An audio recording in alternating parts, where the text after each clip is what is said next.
Your world, your challenges, your faith. When faith within engages the world without, there's power. It's living life from the inside out. A lot's already been written and broadcast about sex slavery, kidnapping, coercion, manipulation. All of those are part and parcel of the human trafficking trade in its many forms, and all of this together make it the second most lucrative crime in the world. And then last year, when COVID-19 changed everything, life became even more difficult for the victims of trafficking. I'm Martha Manikas Foster, and today on Family Life's Inside Out podcast, my guest is Maylissa Luby. Maylissa is a survivor of trafficking. She's also the founder of the nonprofit May's Heart, which aims to help survivors find their voice and their freedom through Christ. Welcome, Maylissa, to Inside Out. Thank you, Martha, for having me and just inviting me to talk about what's been happening during this pandemic and how it correlates to human trafficking. I think a lot of us already know that people are trafficked everywhere, that it's not just somewhere else. It's in cities and towns, out in the countryside, overseas, and in the U.S. and Canada. It's not just something that happens somewhere else. And the problem was huge. I think a lot of us know even before COVID-19. Maylissa, how have the pandemic and the restrictions that go along with the pandemic, how have they made life more difficult for victims of sex trafficking? Human trafficking involves a vulnerable population. Mm-hmm. So when you're adding a pandemic to the already vulnerable population, they become even more at risk. And it's not like traffickers are restrained to following the law. Like, they're already criminals. And so it's not a pandemic that's going to bring a stop to a demand. Sex trafficking happens because there is an absurd amount around the world to purchase younger and younger people. Mm. So I'm hearing you say that while I was in my house, let's say, or I was making sure to stay away from people, the very people who would commit these crimes are going to continue to commit those crimes because the demand is still there and they have no regard for law. Right. Yes. There's no regard for law. And so, sex trafficking is happening because there's a high demand around the world. Now, what happens when you quarantine people and now people are losing their jobs? They're going to go to other ways to be able to relieve the stress. So if you're already purchasing sex, you're going to desire that even more. I can't put myself in the feet of why, you would want to purchase young people, but I know that it increases. People that are already vulnerable are even more oppressed during this time. For instance, online exploitation now. You have all these children that don't have access to social workers and teachers and people with the shutdown of schools in 198 countries. Mm-hmm. We're talking, billions of children out of school. Mm-hmm. And so some of these kids that have services that are at risk can be identified through the school system. Well, now, you take these children out of the system. They're living in abusive homes. What happens when you're stuck in a house with the increased stress? Domestic violence has increased. Mm-hmm. Mm-hmm. Sexual abuse is increasing. And so now traffickers are looking at this as an opportunity because they can be online. Now kids are more so online because they have to social distance. They don't have access to their normal socialization opportunities. Sports was shut down. I mean, everything was shut down. So these kids are sitting in their living rooms while the parents think, oh, okay, they're safe, but they're not, because predators, some of them, they make it their job to be online and pretend that they're kids to exploit children. And we have to be aware. We have to be awake.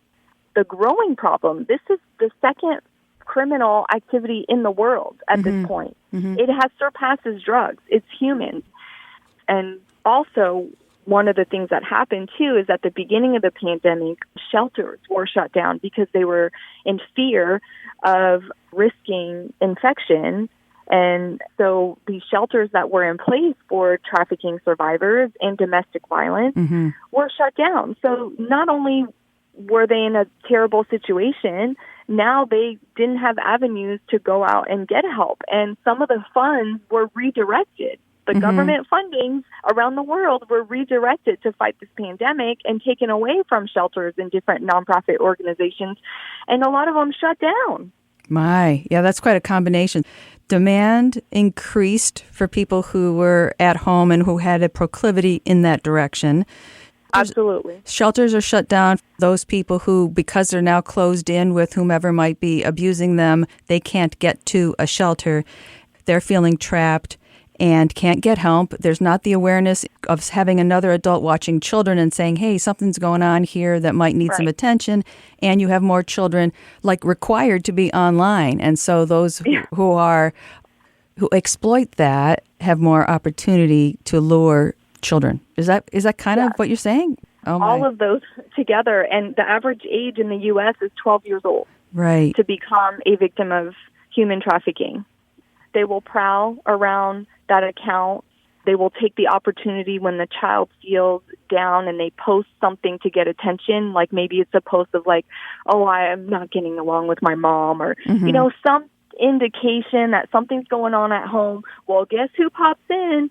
Sabrina, my friend, who's been online comforting me and just saying, hi, you're so beautiful, you're this or that. We think about children. Why? Because they're vulnerable. The risk has gone up because people are more vulnerable.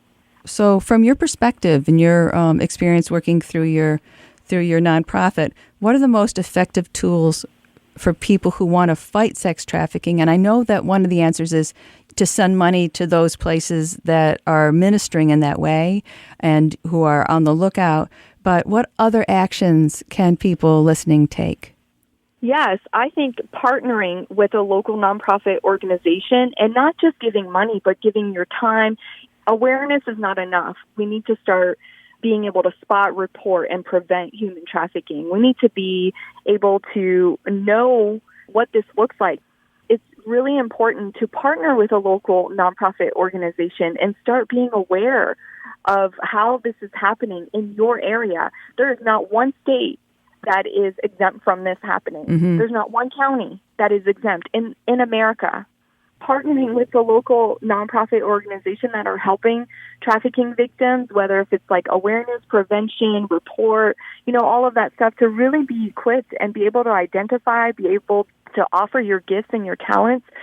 These survivors that are coming out of trafficking situations are completely broken, and they need a community. They need people that see them, that hear them, that know them, that want to help them and love on them and have the patience to do that. And the only way you can do that is to partner up with a local nonprofit organization. And obviously, giving your funds as well is super important because we can't do it without the financial support. Right. Then let me just take a moment here to say that if you're just joining us, you're listening to the Inside Out podcast on family life. I'm talking today with Maylissa Luby about the impact of the pandemic on the horrific state of human trafficking. Maylissa, I want to ask specifically about your vision for Christians in this fight. Is there a special role for the church? I think the church has been very silent about sex in general, and it is time for us to open this up, open the topic up, equip our congregation, not just in the sex trafficking, but of sexual abuse, pornography addiction. We need to be able to do prevention programs in our churches because guess what? School isn't doing it. We're not equipping our children like we should as far as emotional well-being and also helping them not become the next victim of sexual abuse and then human trafficking, because the root of this is sexual abuse. The demand is happening because there are millions of people addicted to pornography who are really driving this whole thing, who are creating the demand. And so the church needs to start talking about addiction and pornography and sex trafficking and sexual abuse and not just a purity message. It needs to be real. It needs to be an open conversation where kids can go and talk to their leaders and be confident going there that they're not going to feel ashamed. We need to open up the highway of healing here in the realm of our sexuality. And if the church isn't going to do it, who's going to do it? The world is not going to do it. The church needs to step in and when I say stand in the gaps, Are you willing as a leader to open this up and to really make a way for people to live the holy and righteous life that Jesus has called us to do it? God created sex. It's good. It's made for good, but it's been used for so much evil in this world. It's just increasing. And I think if we're going to grow as a church body and as a healthy body and for the next generation, we need to open this topic up to our kiddos and start preventing, right? You can prevent sexual abuse when you're equipping the parents, when you're equipping the children. And I'm talking about sexual abuse because it really goes hand in hand. I was just going to say that, yes. 85% of victims of human trafficking have experienced sexual abuse. Neglect is another one. You know, they come from broken homes.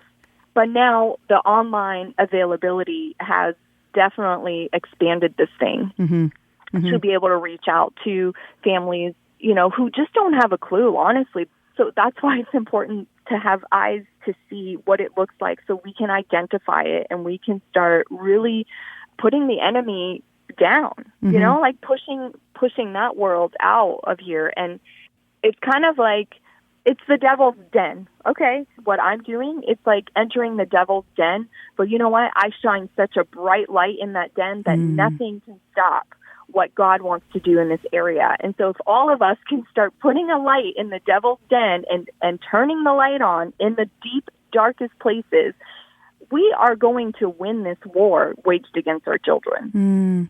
So I think in the very, very least, we can be part of the church that says, let's start having a conversation so that the church is equipped. Mom and dad and children, brothers and sisters, aunts and uncles are equipped not only to see when one of the children or a young adult is vulnerable to someone online, but also to be able to say the things that have happened in a person's life right here in my family are some of the things that make them vulnerable to anybody who might be trying to manipulate it. So if we actually have those conversations, we can be part of the prevention. And of course, all of that equipping comes accompanied by the Holy Spirit, right? Yes, absolutely. And if you're listening and, you know, you're a church leader and you would love, this is speaking to your heart, I would love to come and be able to speak a message of hope in that area. And that is something that the Lord has really called me to carry, that message, and to bring hope and healing in the area of sexual abuse and trafficking. So I would love to have that opportunity. Thank you. Thank you for the work that you do.